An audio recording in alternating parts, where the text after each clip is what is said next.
Hai semuanya, perkenalkan saya Feby Aulia Yolandi bersama rekan saya Astiana Budia Putri. Kami dari Prodi Pendidikan Bahasa dan Sastra Indonesia Universitas Muhammadiyah Tangerang akan mengerjakan tugas ujian tengah semester dari mata kuliah Fonologi Bahasa Indonesia dengan dosen pengampu Dr. Gozia MPD. Berikut penjelasannya.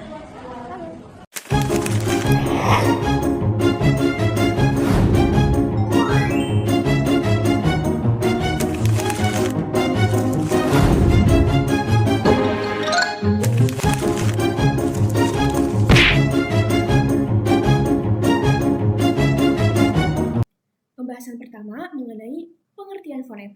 Dalam studi linguistik, khususnya fonologi, fonem menduduki peran sentral dalam objek studi. Abdul Khair dalam bukunya Linguistik Umum mendefinisikan fonem sebagai satuan bunyi terkecil dalam bahasa yang dapat membedakan makna kata.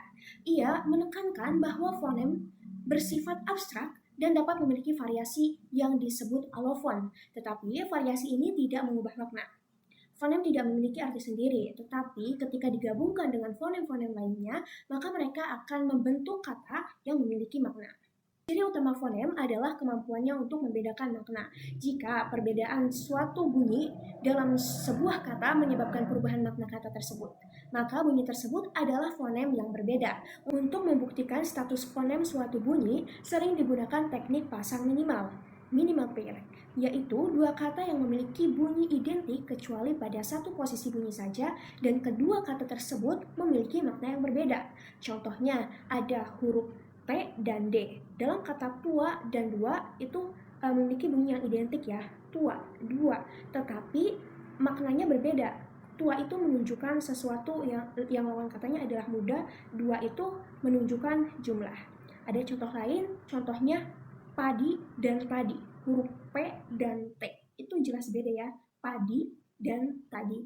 Baik, saya akan menjelaskan tentang klasifikasi fonem. Klasifikasi fonem. Fonem dapat diklasifikasikan menjadi dua kategori berdasarkan ada atau tiadanya hambatan aliran udara saat bunyi dihasilkan, yaitu ada fonem vokal dan fonem konsonan. Saya akan menjelaskan fonem vokal terlebih dahulu.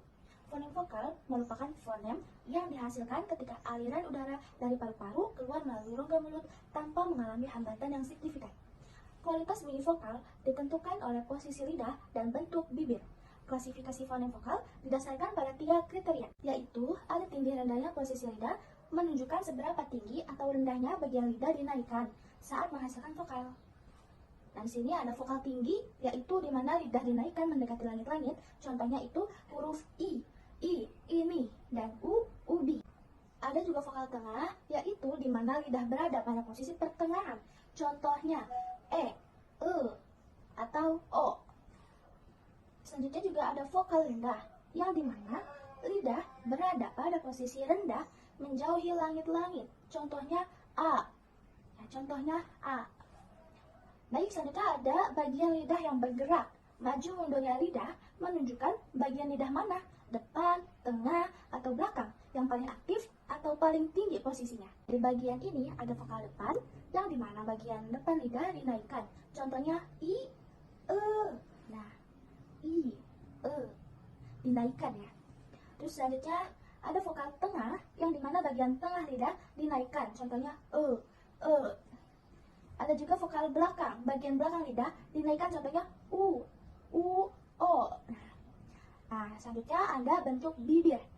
Bentuk bibir menunjukkan apakah bibir dibulatkan atau tidak dibulatkan atau terbentang saat vokal diucapkan.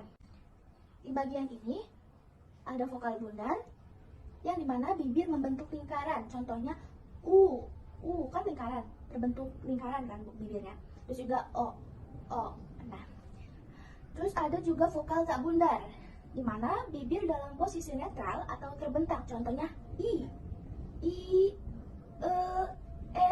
dan A, dan lain sebagainya. Selanjutnya ada diftong. Selain vokal tunggal, bahasa Indonesia juga memiliki diftong, yaitu dua vokal yang diucapkan secara berurutan dalam satu suku kata, di mana kualitas bunyi berubah dari vokal pertama ke vokal kedua. Contohnya AI, seperti pada pandai, atau AU, kerbau. Dan OI, contohnya amboy. Selanjutnya ada fonem konsonan. Fonem konsonan ini merupakan fonem yang dihasilkan ketika aliran udara dari paru-paru mengalami hambatan atau penyempitan pada titik tertentu di sepanjang saluran suara. Klasifikasi fonem konsonan didasarkan pada 3 kriteria utama, yaitu ada tempat artikulasi, yang dimana merujuk pada lokasi di mana hambatan atau penyempitan aliran udara terjadi. Tempat artikulasi melibatkan pertemuan antara dua artikulator. Di sini ada bilabial. Hambatan terjadi pada kedua bibir atas dan bawah, contohnya P, B, M, atau W, yaitu sendi vokal itu ya. Di sini juga ada labiodental, yaitu hambatan terjadi antara gigi atas dengan bibir bawah, contohnya F. Kan F itu kita ngegigit bibir bawah gitu ya ceritanya. Terus ada V dalam kata serapan.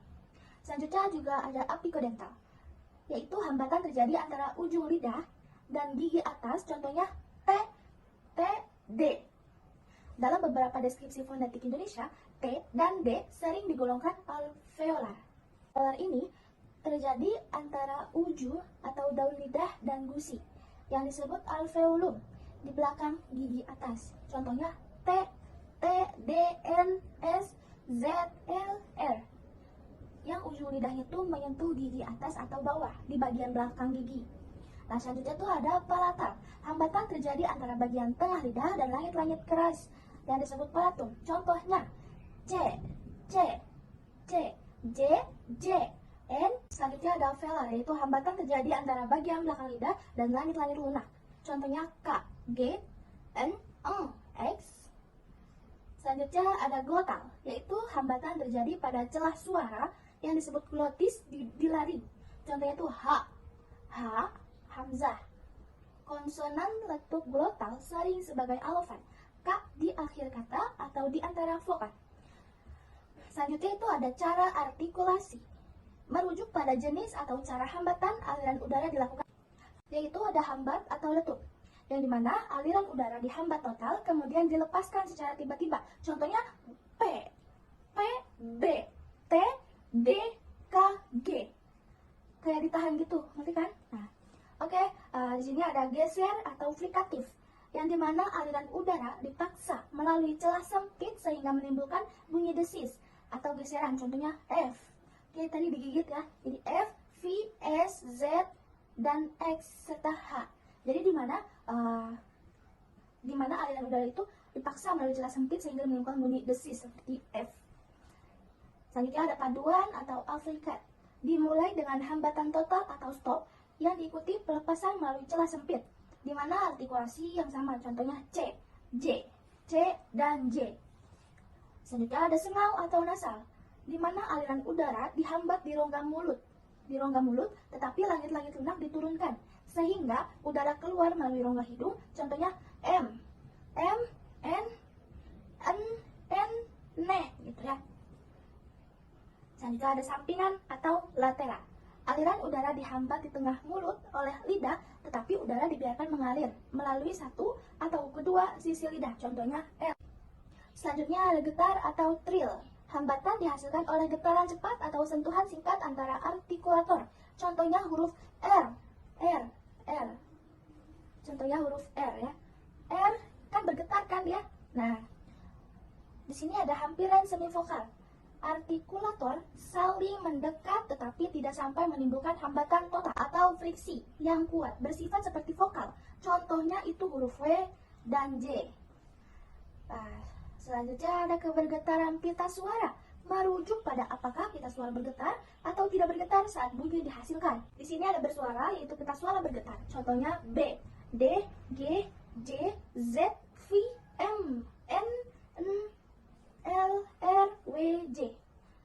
Dan ada juga yang tak bersuara, pita suara tidak bergetar, contohnya P, T, K, E, S, F, X, dan H, dan lain sebagainya. Kesimpulannya, fonem merupakan satuan bunyi terkecil dalam bahasa yang dapat membedakan makna. Fonem tidak memiliki arti sendiri, tetapi ketika digabungkan dengan fonem-fonem lainnya, maka akan membentuk kata yang memiliki makna. Fonem diklasifikasikan menjadi dua.